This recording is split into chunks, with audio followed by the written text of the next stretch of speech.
that's what you guys need to do. You guys need to get Scentsy on the ranch because that place stinks. We need Scentsy on the ranch. It's like, oh my God. Because I was talking, it made me think of that because TiVo is like, advertisement and stuff like that. People don't watch commercials anymore, so they do all these product integrations, like I want my Smart Pop popcorn. We should be like, oh God, give me some Scentsy. It stinks up in here. No, but I saw him, and I saw the finale, and I remember being so, kind of when I first saw him weigh in, and what was so mesmerizing to me about him was he was this man, and he was massive. He's like 6'4". He's a tall, big guy, and he weighed over 400 pounds. But what I saw was when he first weighed in was that it was this contradiction, it was this confusion, it was this kind of weird experience going on inside of me because he stood there on this large scale in all of his massiveness. I mean, he was tall, and he had a belly, and he had boobs, he's a man, his arms didn't go down, and I was like, oh my gosh. But what was so, kind of mesmerizing was that he looked and he seemed so small.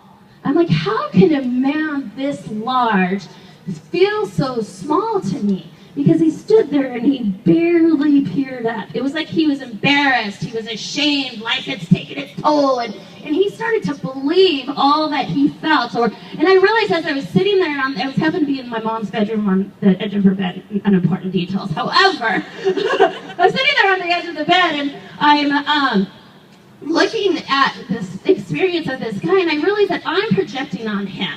Who knows how he feels, right? But what I realized is that I had a personal connection with him, and I'm projecting on him.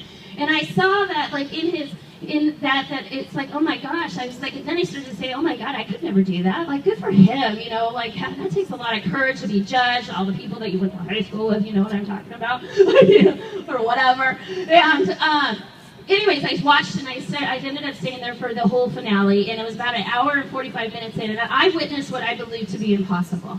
I saw this man, of course, they recapped his journey, and things started to change. Pounds were literally dripping up, probably what they're going to do for us today in this wonderful humidity. Just start blowing, blow on your friends so that we can be cool. But no, they were dripping up, but he punched through this poster, you guys, I swear to you. He punched through this poster about an hour and 45 minutes into this live finale, and I was like, oh my...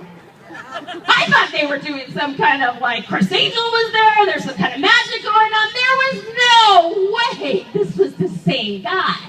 Absolutely no way. He lost over 200 pounds. But what was so fascinating and mesmerizing with him was that although he lost 200 pounds and he looked amazing, it had nothing to do with his weight. Yet it had everything to do with his weight. But he stood out there and he literally strutted out onto this stage, right? And his shoulders were rolled back and his head was held high, and I just knew there wasn't anything this man couldn't do. If he put his mind to it, he made a plan, he could create it. For crying out loud, he lost over 200 pounds, right? And I was sitting there, and I was my heart started racing. I was like, oh, I could do it, maybe I could do it, oh my God. And then it dawned on me, I don't even need to lose 200 pounds. But that's really where it started. It started because I believed, because I saw that someone could change their destiny one step at a time. One choice at a time. Okay? And that's really what today's about for me, to be able to participate in your I love to be first. I'm the first female Biggest Loser. This is the first 65K. And I know there's going to be millions of them, right? Yeah. Millions of them. So I love to be part of the first 5K. I'm excited to be here because you guys are stepping into, and because you believe in entrepreneurship, and we don't need to be victim to our destiny. We are capable of creating whatever we put our mind to. So let this be an example of it. Whether it's pushing yourself a step further because you already are a runner, whether it's the fact that you're just standing here, if you get you don't have to, whatever it is, I'm here. I'm faster than everybody in bed. Okay? Yeah. All that matters. I'm in it to finish it, but what I am doing in each and every step is I'm choosing myself. I'm choosing to create something different. I'm choosing to believe that I am in control of my destiny, and therefore I get to celebrate who I am. I stood in line for the Biggest Loser because I was tired of feeling bad about myself, and I thought that it was everybody else in my life that had control over how I felt and how I felt about myself. But what I realized down that ranch, in those minutes upon minutes, it started like that, you guys. 1 minute on, 1 minute off. 1 minute on, 1 minute off.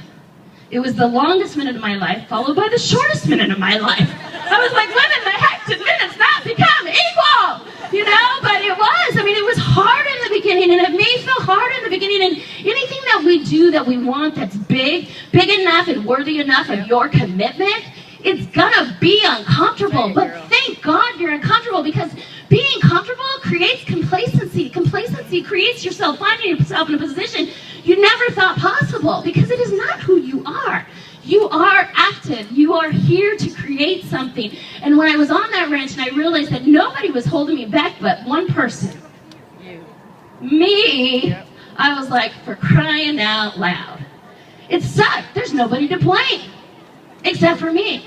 But then in that same realization, I was like, oh, well, if it's only up to me and I'm that strong, I'm strong enough to hold myself back from everything that I feel like I want in my life for so long, then I am equally as strong to pull myself out and push myself forward and start now. And as soon as I changed that, as soon as I believed that, I created it. And yes, I created becoming the first female Biggest Loser. But it's about, and because it was big enough and it was worthy enough for me.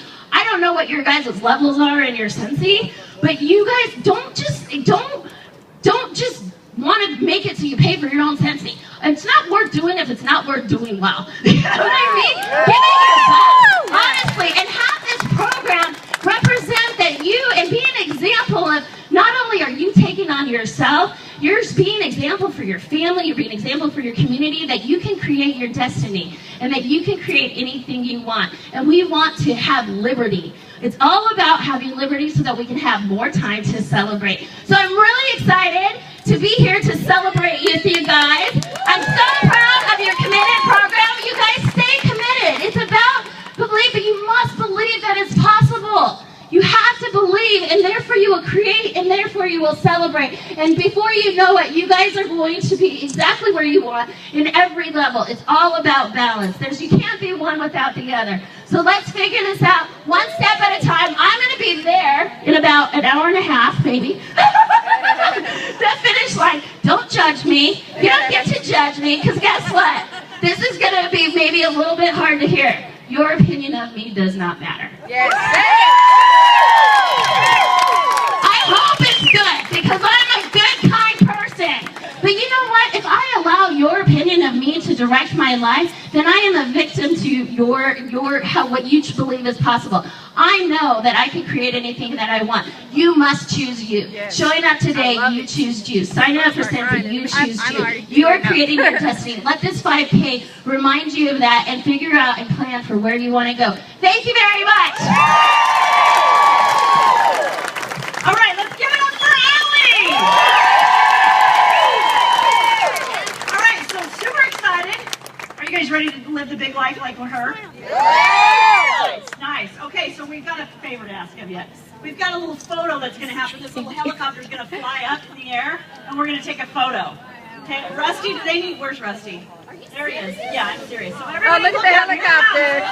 Okay?